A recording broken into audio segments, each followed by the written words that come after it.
हो गया शुरू। आज से हम लोग का न्यू क्लास शुरू हो रहा है झारखंड का। ठीक है, मैं आप लोगों को झारखंड पढ़ाऊँगा। झारखंड में होने वाले सारे एग्ज़ाम के लिए बहुत इंपॉर्टेंस रखते हैं, चाहे वो जेएसएससी हो या जेपीएससी हो। ठीक है, अगर हम देखते हैं सिलेबस की बात करें तो जेपीएससी की सिलेबस बात करते हैं तो जेपीएससी में 2 पेपर होते हैं, पेपर 1 और पेपर 2। पेपर 1 में ऑल जीएस का क्वेश्चन आते हैं, सारा ऑल जीएस रहता है इसमें, जिसमें इंडियन हिस्ट्री, पॉलिटी या इकोनॉमिक्स से क्वेश्चन रहते हैं। ठीक है, इसके साथ साथ 10 क्वेश्चन जो होते हैं उस मतलब झारखंड से होते हैं। इसमें भी पेपर 1 में 10 क्वेश्चन झारखंड से होते हैं।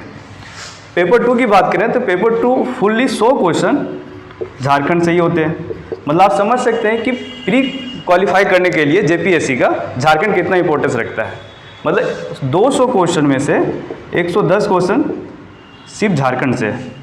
अगर आपका झारखंड पे कमांड सही है तो आप आराम से क्वालिफाई कर सकते हैं जेपीएससी पीटी। ठीक है, अगर जेएसएससी की बात करते हैं, जेएसएससी इसमें एक ही एग्ज़ाम लेता है, अभी मेंस होता है। जितने भी जेएसएससी के एग्ज़ाम कंडक्ट कराते हैं, जैसे झारखंड जो सीजीएल अभी आया हुआ है, एक्साइज कांस्टेबल आया हुआ है, सारे में सिर्फ मेंस होता है। अभी मेंस में जो पेपर 3 होता है, एग्जामिनेशन पेपर 3 जो होता है, ये जीएस का पेपर होता है। इसमें 150 क्वेश्चन होते हैं। 150 क्वेश्चन में से 40 क्वेश्चन सिर्फ झारखंड से होता है। अगर वेटेज के हिसाब से देखें तो ये 40 क्वेश्चन सिर्फ झारखंड से होता है। मतलब सबसे ज़्यादा वेटेज अगर देखें तो झारखंड का ही है। तो आप अगर जेएसएससी का तैयारी करते हैं या जेपीएससी का तैयारी करते हैं, आपको झारखंड मस्ट है पढ़ना, और उस पर कमांड अच्छा होना चाहिए। ये 40 क्वेश्चन में से मेनली अगर क्वेश्चन अगर पैटर्न देखते हैं तो 5 से 10 क्वेश्चन करंट से होता है। बाकी वो जो 30 क्वेश्चन होते हैं वो आपका ट्रेडिशनल होता है, झारखंड के हिस्ट्री से होता है, ज्योग्राफी होता है, इकोनॉमिक्स होता है। ठीक है, तो झारखंड पे कमांड बहुत ज़रूरी है। आप झारखंड के कोई भी एग्ज़ाम देंगे, चाहे वो जेपीएससी हो या जेएसएससी हो। ठीक है, आज से जो हमारी क्लासेस शुरू होगी उसमें झारखंड जो मैं पढ़ाऊँगा वो आपके दोनों एग्जामिनेशन के लिए लाभदायक होंगे, चाहे वो जेएसएससी हो या जेपीएससी हो। मेनली जेपीएससी फोकस है, लेकिन जेएसएससी के लिए इसमें बहुत सारे कंटेंट जो है वो जेएसएससी के लिए होंगे, जिसमें कोई भी क्वेश्चन जो होगा, मैक्सिमम क्वेश्चन हमारे पढ़ाए हुए ही से आएंगे, मेरे जो नोट्स होंगे उसी से आएंगे। ठीक है, तो आप इस निश्चिंत रहिए और आराम से सिर्फ मेरे वीडियो को देखना है और पढ़ना है। ठीक है, सबसे पहले झारखंड पढ़ने का तरीका को सीखना है। बहुत से बच्चे क्या करते हैं, झारखंड को पढ़ते नहीं, रटना शुरू करते हैं। कोई भी बुक उठा लिए, उससे 1 लाइनर दिया हुआ रहता है, उसको रटने लगते हैं। रटने से झारखंड कभी नहीं पढ़ सकते। झारखंड को समझना होगा। झारखंड जब तक समझिएगा नहीं तब तक आप पढ़ नहीं पाइएगा। तो झारखंड का पढ़ने से पहले उसकी रणनीति तैयार करना होगा कि झारखंड पढ़ना कैसे है। ठीक है, तो झारखंड को हम लोग 6 भागों में पहले बांटेंगे, डिवाइड करेंगे। झारखंड के जितने भी टॉपिक है उसको 6 भाग में डिवाइड करेंगे। फिर उसको हम एक एक टॉपिक को सब टॉपिक में डिवाइड करके फिर उसको पढ़ाएंगे। ठीक है, जो पहला पार्ट होगा इसका भाग 1, वो इसका इतिहास से होगा, झारखंड का इतिहास।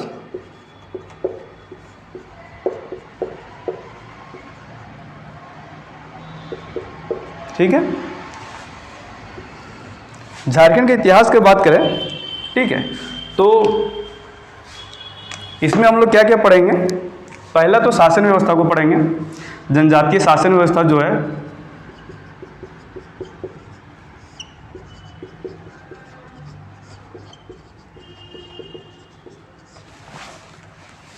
जेपीएससी में शासन व्यवस्था से 6 क्वेश्चन आते हैं, मतलब 12 नंबर।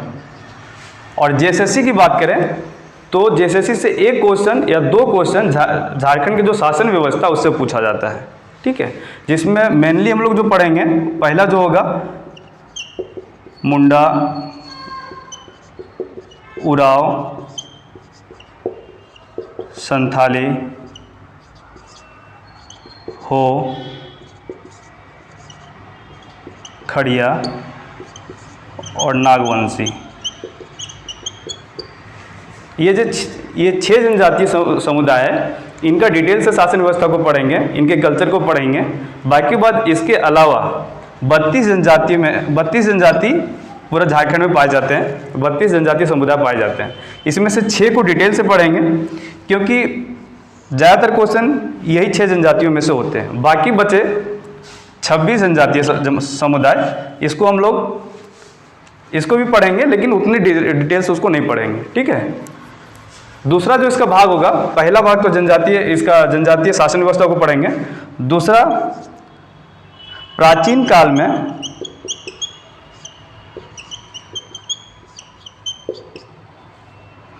झारखंड की स्थिति।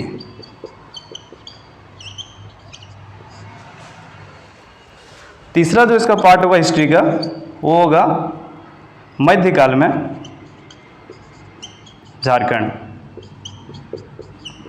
इसमें मुगल का प्रभाव पढ़ेंगे, दिल्ली सल्तनत का प्रभाव पढ़ेंगे, भाग ये टॉपिक 3 में, ठीक है। इसका जो चौथा टॉपिक होगा वो जनजातीय विद्रोह से होगा।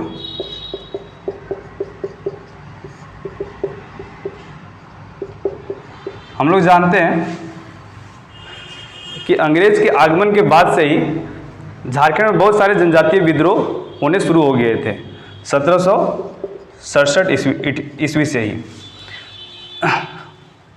और तब से लेकर के आज़ादी तक जितने भी जनजातीय विद्रोह हुए हैं सबको एक एक करके डिटेल से पढ़ेंगे, ठीक है। जो 5वां टॉपिक होगा वो 1857 की क्रांति में झारखंड की भूमिका, ठीक है। और फिर 6 टॉपिक जो होगा भारतीय स्वतंत्रता आंदोलन में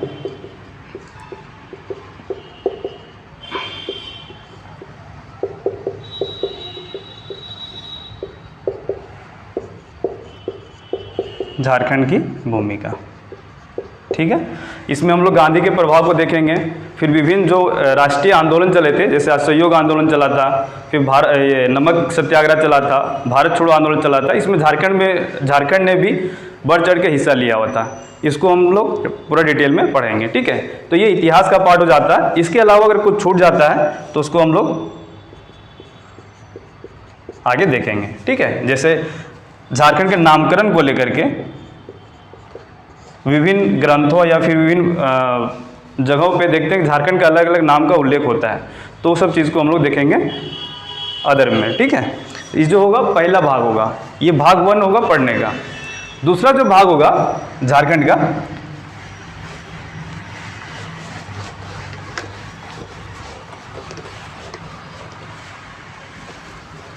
भाग 2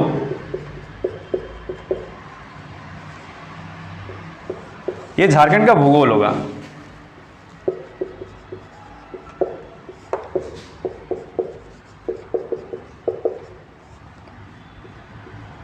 भूगोल, ठीक है।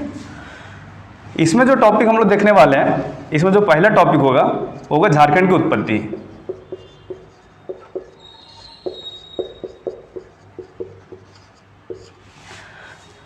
हम लोग जानते हैं कि झारखंड जो पार्ट है वो गोंडवाना लैंड का पार्ट है, ठीक है। झारखंड जो भाग है वो गोंडवाना लैंड का है, ठीक है। और गोंडवाना पेंजिया का भाग था, ठीक है। झारखंड में प्राचीन मतलब गोंडवाना लैंड से लेकर के आधुनिक मतलब आपका जो बोल सकते हैं गंगा का निक्षेप जलोढ़ मिट्टी तक की सारी तरह की संरचना यहाँ पे पाई जाती है। तो सारे इसके जो प्राचीन या फिर गोंडवाना लैंड की जो भूमिका या उसकी जो खूबी है उसको एक एक करके देखेंगे, ठीक है। इसकी उत्पत्ति को जानेंगे। उत्पत्ति में मेनली हम लोग देखेंगे पाट क्षेत्र का निर्माण कैसे हुआ है, हजारीबाग, रांची, पठार का निर्माण कैसे होता है, दामोदर अपभ्रंश का निर्माण कैसे होता है, ठीक है। दूसरा जो इसका टॉपिक होगा झारखंड की भौगोलिक स्थिति।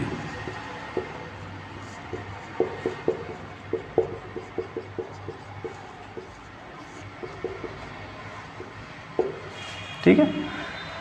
झारखंड को समझने के लिए, झारखंड अगर पढ़ना चाहता है सही से, तो उसमें 2 चीज़ अगर समझ जाते हैं हम लोग, एक झारखंड के जनजातीय समुदाय और उसकी संस्कृति एवं सभ्यता, दूसरा भाग झारखंड की ये उत्पत्ति और उसकी भौगोलिक संरचना। अगर ये 2 चीज़ समझ जाते हैं तो हम लोग झारखंड समझने में बहुत आसानी हो जाएगी। ये 2 जो टॉपिक है ये झारखंड को समझने के लिए बेहद अहम है, क्योंकि जितने भी खनिज संपदा जो पाई जाती है, आखिर झारखंड कुछ इस तरह का झारखंड का मैप है, इस तरह का हम लोग देखते हैं कि लौह अयस्क यहाँ पे ज़्यादा पाया जाता है, ठीक है, कोयला यहाँ पे ज़्यादा पाया जाता है, चूना पत्थर यहाँ पे पाया जाता है, बॉक्साइट यहाँ पे पाया जाता है, ठीक है। तो ये यहाँ पे क्यों पाया जाता है, इसका कारण क्या है, इस सब का कारण क्या है, इसको समझने के लिए इसकी संरचना को समझना होगा कि झारखंड बना कैसे है, झारखंड में किस तरह के चट्टान पाए जाते हैं। अगर इस चीज़ को समझ जाते हैं तो हम लोग झारखंड के लगभग 50% को समझ जाएंगे। एक तो जनजातीय समुदाय, उसकी सभ्यता, संस्कृति और उसका शासन व्यवस्था। दूसरा, झारखंड की जो ये संरचना है, झारखंड की उत्पत्ति, इसके किस प्रकार के यहाँ पे संरचना पाई जाती है उसको, ठीक है। तो जो इसका दूसरा टॉपिक होगा कि भौगोलिक स्थिति होगी, ठीक है। इसमें हम लोग देखेंगे, नदी को देखेंगे, अपवाह प्रणाली,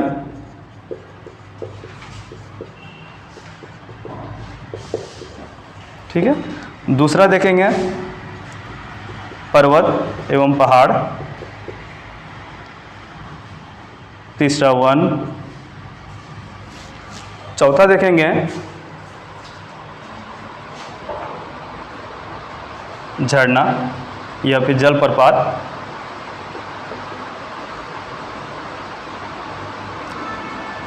गर्म जल कुंड,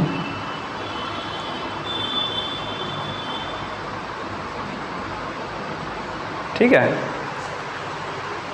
ये इसका भौगोलिक परिदृश्य हो गया, और इसके अलावा अगर कुछ होगा उसको आगे हम लोग देखेंगे, ठीक है। ये हम लोग पढ़ेंगे भौगोलिक स्थिति में झारखंड की उत्पत्ति, जिसमें हम लोग पाट क्षेत्र की उत्पत्ति को देखेंगे, रांची हजारीबाग की उत्पत्ति को देखेंगे, आपका ये दामोदर अपभ्रंश को देखेंगे, ठीक है। और फिर हम लोग देखेंगे झारखंड की भौगोलिक स्थिति में नदी अपवाह प्रणाली जो भी है झारखंड में, उसको पढ़ेंगे डिटेल से। फिर पर्वत एवं पहाड़ को पढ़ेंगे, वन को पढ़ेंगे, जलप्रपात को देखेंगे, गर्म जल कुंड पाए जाते हैं। आप लोग को पता होगा कि झारखंड में बहुत सारे जलप्रपात पाए जाते हैं, उसको हम लोग डिस्ट्रिक्ट वाइज देखेंगे, कौन से डिस्ट्रिक्ट में कौन से जलप्रपात हैं, ठीक है। उसको डिस्ट्रिक्ट वाइज हम लोग पढ़ेंगे, क्या कि यहाँ पे करीब करीब 35 से 40 जलप्रपात पाए जाते हैं, तो सारे को डिस्ट्रिक्ट वाइज पढ़ेंगे जलप्रपात में। उसी प्रकार गर्म जल कुंड को भी हम लोग डिस्ट्रिक्ट वाइज पढ़ेंगे, किस डिस्ट्रिक्ट में कौन से गर्म जल कुंड पाए जाते हैं, ठीक है। ये हमारा भौगोलिक परिदृश्य हो गया, भौगोलिक स्थिति इसकी देखेंगे। उसके अलावा जो भाग 3 होगा,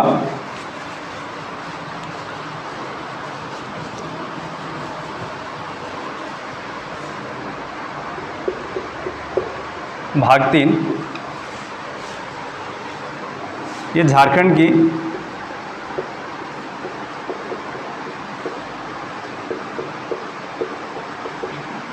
अर्थव्यवस्था से होगी, झारखंड की अर्थव्यवस्था को जानेंगे, ठीक है, भाग 3 में। इसमें जो टॉपिक हम लोग पढ़ने वाले हैं, पहला कृषि एवं इससे संबंधित क्षेत्र।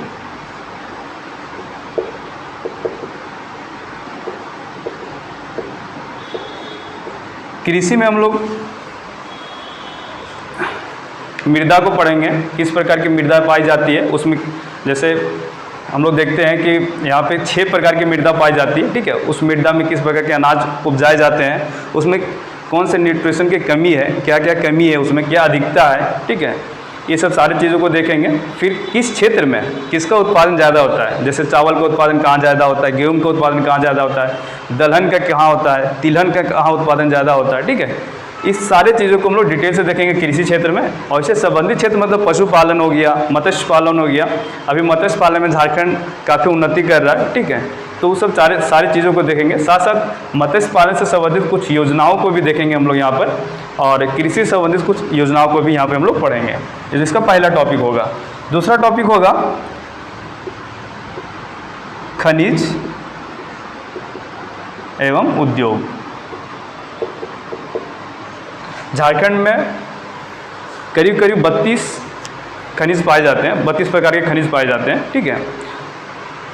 कौन से खनिज किस क्षेत्र में पाए जाते हैं, उसकी क्या स्थिति है, अभी सारी चीज़ों को हम लोग देखेंगे। जैसे लौह अयस्क पाया जाता है, फिर वहाँ पे किस प्रकार के हम लोग देखते हैं कि लौह अयस्क से संबंधित उद्योग कहाँ कहाँ पर है, ठीक है। कोयला कहाँ पे पाया जाता है, विद्युत उत्पादन कोयले से होता है, तो जो विद्युत ताप केंद्र है उसको पढ़ेंगे। मतलब खनिज और उससे संबंधित जितने भी उद्योग क्षेत्र है दोनों को एक साथ पढ़ेंगे। दोनों को एक साथ पढ़ने का फ़ायदा ये होगा कि देखते हैं हम लोग यहाँ पे जो सिंगभूम वाला क्षेत्र है यहाँ पे लॉयस ज़्यादा पाया जाता है, यहाँ पे कोयला पाया जाता है। अगर हम एक एग्जाम्पल देखें तो लौह इस्पात का जो कारखाना है या फिर उद्योग है, पहला तो बोकारो में है, एक बोकारो में है और एक जमशेदपुर में है। यहाँ यहीं पर क्यों है, इसका कारण क्या है कि जमशेदपुर और बोकारो में ही क्यों स्थापित किया गया, क्यों नहीं इसको इधर स्थापित किया गया पलामू में, क्यों नहीं इधर स्थापित किया गया साहिबगंज में? इसके पीछे कारण है लौह इस्पात का जो उद्योग है उसके लिए दो खनिज लवण बहुत इंपॉर्टेंस रखते हैं। पहला जो लौह तो है ही, दूसरा कोयला। हम लोग देखते हैं कि यहाँ पे लौह काफ़ी भंडार में है और यहाँ पे कोयला काफ़ी भंडार में है, तो ये दोनों आसानी से यहाँ पे मिल जाते हैं। इसी वजह यही कारण है कि बोकारो में लौह इस्पात का उद्योग लगाया गया था और जमशेदपुर में इसको स्थापित किया गया था। ठीक है, तो खनिज और उद्योग को एक साथ पढ़ेंगे ताकि हम लोग अच्छे से समझ सकें कि उद्योग को स्थापित करने के पीछे क्या कारण है। ठीक है, जैसे हम लोग देखते हैं कि अब्रक उद्योग इस साइड में काफ़ी फलता फूलता है, हजारीबाग हो गया, मेरा ये कोडरमा हो गया, गिरिडीह हो गया। ठीक है, तो इस सब क्षेत्र में ये आपका अब्रक का उद्योग काफ़ी फैला हुआ है। इसके पीछे कारण क्या है, क्योंकि वहाँ पे अब्रक का भंडारण बहुत ज़्यादा है। ठीक है, तीसरा जो इसका पार्ट होगा ये अर्थव्यवस्था में परिवहन को देखेंगे एवं संचार को देखेंगे। ठीक है, चौथा जो भाग होगा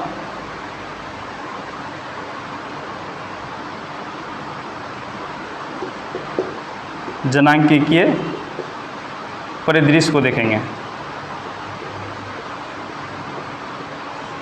जिसमें जनसंख्या को पढ़ेंगे हम लोग। झारखंड की जनसंख्या 2011 जो आपका ये जनसंख्या था जनगणना 2011, उसमें झारखंड की स्थिति क्या है, झारखंड में कुल जनसंख्या, फिर जिले वाइज में कितनी जनसंख्या है, महिला पुरुष की क्या स्थिति है, साक्षरता में, लिंगानुपात में, घनत्व में, ये सारी चीज़ को हम लोग इसमें देखेंगे। ठीक है, तो ये अर्थव्यवस्था का पार्ट हो जाएगा और इसमें हम लोग इन सारी चीज़ों को कंप्लीट करेंगे।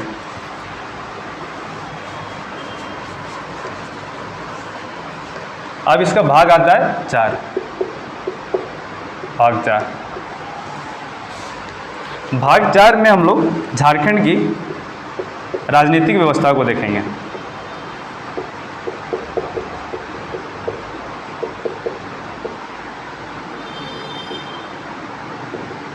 झारखंड की राजनीतिक व्यवस्था को देखेंगे, विधायिका को देखेंगे,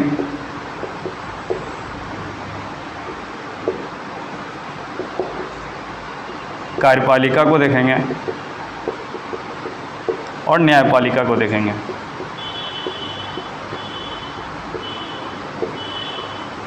न्यायपालिका को देखेंगे। ठीक है, इन सारी चीज़ों को डिटेल में देखेंगे। साथ ही साथ जो भी इसके 2000 ईस्वी से लेकर के अभी तक जो भी तथ्य हैं या फिर जो JSSC या एग्ज़ाम के लिए काफ़ी इंपॉर्टेंस रखते हैं, जैसे पहला प्रोटेम स्पीकर कौन था, पहला ये आपका राज्यपाल कौन था, पहला हाई कोर्ट का जो जस्टिस थे वो कौन थे, इस तरह की चीज़ों को, तथ्यों को हम लोग देखेंगे। ठीक है, ये हम लोग राजनीतिक व्यवस्था में आएगा। और जो इसका 5वां भाग होगा, इसमें हम लोग झारखंड के कल्चर को देखेंगे। भाग 5 में इसको अलग पार्ट इसलिए रखे हैं शासन व्यवस्था से, क्योंकि ये काफ़ी लंबा पार्ट है और काफ़ी इंपॉर्टेंस रखता है, क्योंकि इससे JSSC और JPSC हो बहुत सारे क्वेश्चन पूछे जाते हैं कल्चर से। तो झारखंड के सभ्यता एवं संस्कृति, इसको देखेंगे भाग 5 में। ठीक है, इसमें मेनली हम लोग देखेंगे नृत्य, किस प्रकार के नृत्य यहाँ पे प्रचलित है, दूसरा संगीत, तीसरा वाद्य यंत्र। आप लोगों को पता होगा कि झारखंड में बहुत सारे वाद्य यंत्र पाए जाते हैं और ख़ासकर ये क्षेत्रीय हैं। ठीक है, और ये काफ़ी फेमस भी हैं। ढोल हो गया, जैसे नगाड़ा हो गया। ठीक है, इसी प्रकार। और इसके साथ साथ हम लोग पढ़ेंगे चित्रकला को देखेंगे।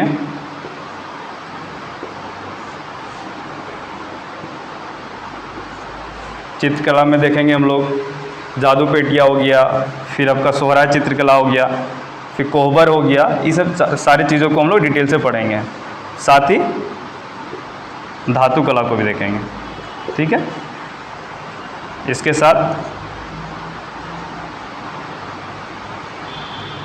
मेले, जिसको जतरा भी बोला जाता है, इसको भी देखेंगे। ठीक है। ये हमारा झारखंड की सभ्यता एवं संस्कृति में इसको पढ़ेंगे और काफ़ी डिटेल से पढ़ेंगे, क्योंकि इससे क्वेश्चन रहता ही रहता है, चाहे वो जेएसएससी का एग्ज़ाम हो या जेपीएससी का एग्ज़ाम हो। ठीक है। तो इसको हम लोग अच्छे से करेंगे और एक एक टॉपिक को डिटेल से पढ़ेंगे। ठीक है। और जो भाग 6 होगा ये विविध है, इसमें बहुत सारी चीज़ों को देखेंगे। भाग 6 जो होगा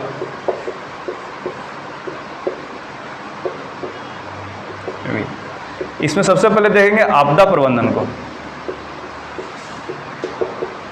आपदा प्रबंधन, झारखंड में बहुत सारे आपदा घटती है, जैसे सूखा हो गया। सूखा यहाँ की सबसे बड़ी आपदा है। ठीक है। ये सबसे बड़ी परेशानी है झारखंड की, क्योंकि वर्षा नियमित नहीं होती यहाँ पे, और उससे संबंधित जो प्रावधान है, कानून है, उसको देखेंगे। दूसरा हम लोग देखेंगे CNT एक्ट को देखेंगे। CNT act 1908। ठीक है। ये काफ़ी इम्पोर्टेंस रखता है जेपीएससी के लिए।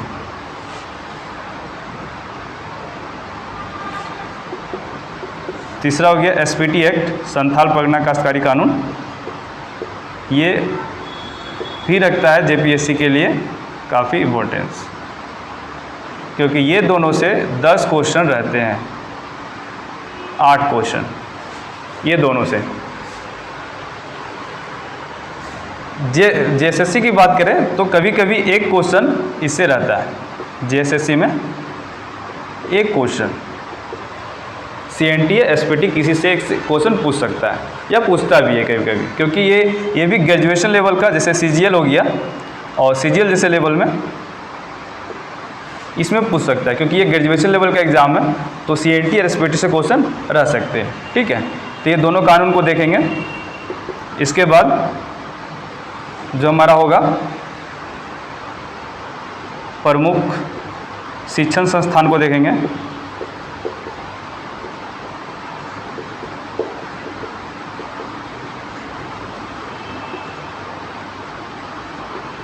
प्रमुख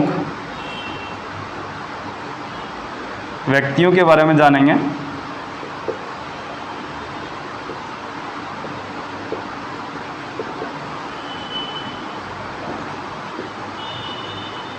खेल एवं खिलाड़ी को देखेंगे। ठीक है। मैदान को देखेंगे। यहाँ बहुत सारे हॉकी स्टेडियम है, बहुत सारे क्रिकेट स्टेडियम भी है, तो सबको हम लोग पढ़ेंगे। ठीक है। इसके अलावा अन्य कोई टॉपिक है उसको भी देखेंगे, जैसे विस्थापन कानून,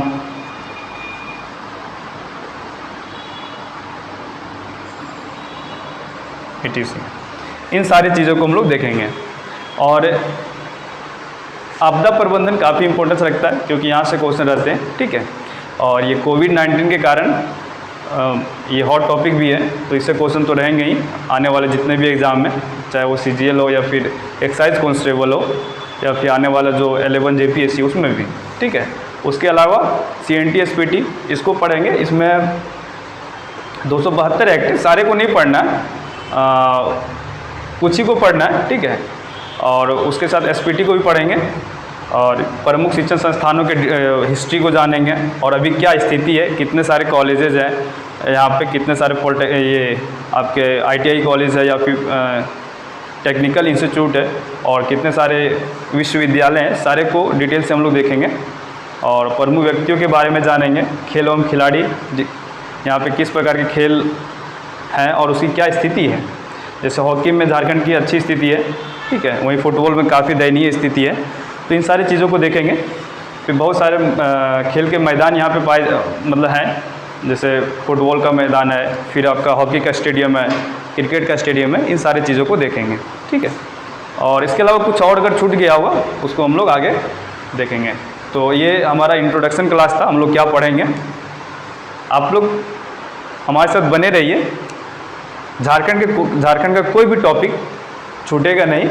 और आपको विश्वास दिलाते हैं कि जेएसएससी का जो 40 क्वेश्चन है उसमें से 25 से 30 क्वेश्चन हमारे नोट्स से रहेंगे, हमारे नोट्स से रहेंगे। जेपीएससी की बात करें तो जेपीएससी के लिए हमारा क्लास काफ़ी इंपॉर्टेंस रखता है। ठीक है, क्योंकि इसमें जितने भी टॉपिक है, आप अगर जेपीएससी के सिलेबस को देखें तो सारा टॉपिक करीब करीब मिलता है जेपीएससी के सिलेबस से। ठीक है, और अगर आप डिटेल से पढ़ते हैं तो आपका जेपीएससी पीटी सही से पढ़ेंगे तो कोई नहीं रोकेगा, क्योंकि 110 क्वेश्चन में से अगर आप 70 से 80 क्वेश्चन बना लेते हैं तो आप काफ़ी अच्छी स्थिति में। ठीक है, तो आज मेरा इंट्रोडक्शन क्लास था, आप लोग मेरे साथ बने रहिए। मैं आप लोगों को झारखंड डिटेल में एक एक टॉपिक को पढ़ाऊँगा और झारखंड को समझने में आपकी हेल्प करूँगा। धन्यवाद।